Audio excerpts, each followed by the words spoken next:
ดีกว่าทานได้เข้าไปนะพี่นะดีไปดีไปให้ร้องนะคุณพี่ด้วยเรื่องอะไร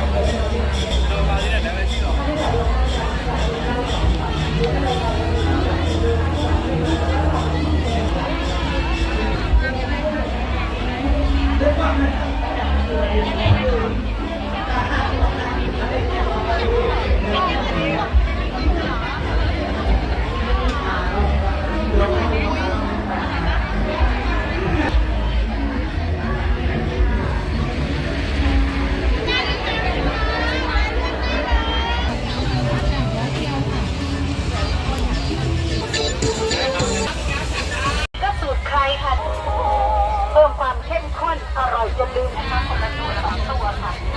สามารถรวมกันได้ทุกอย่าง3 ถุง100 เดียว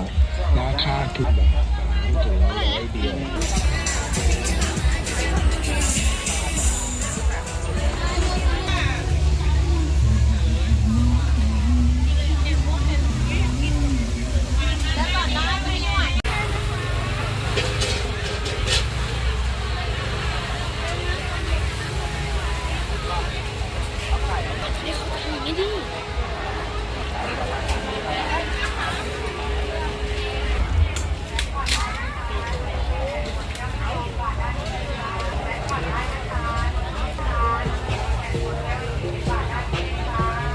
บาทด้านนี้เลยจ้า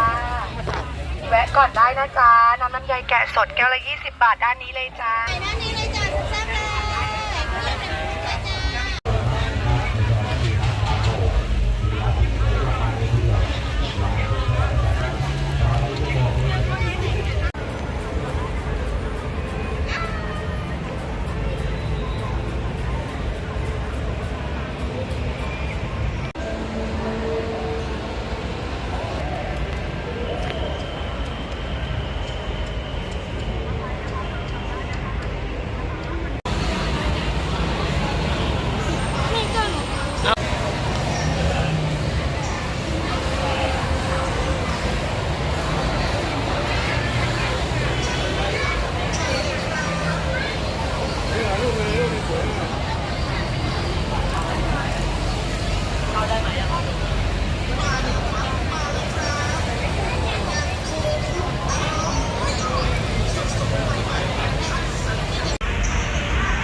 เจอเพื่อนแล้ว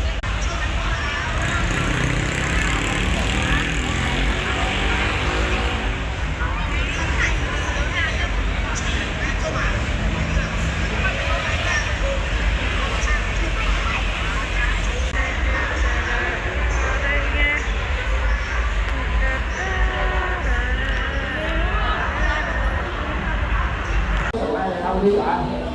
ทานได้เข้าไปนะพี่นะดีไปดีไปให้ร้องนะคุณพี่ด้วยเรื่องอะไร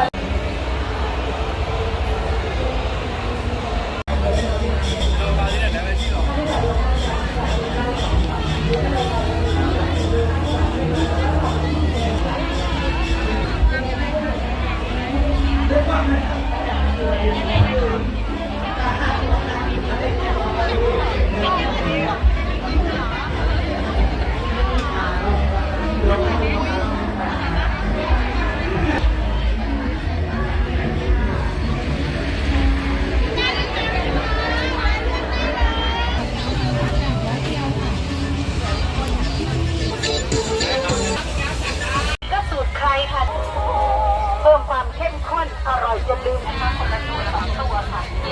สามารถรวมกันได้ทุกอย่าง3 ถุง100 เดียวราคาถูกแบบ3 ถุง100 เดียว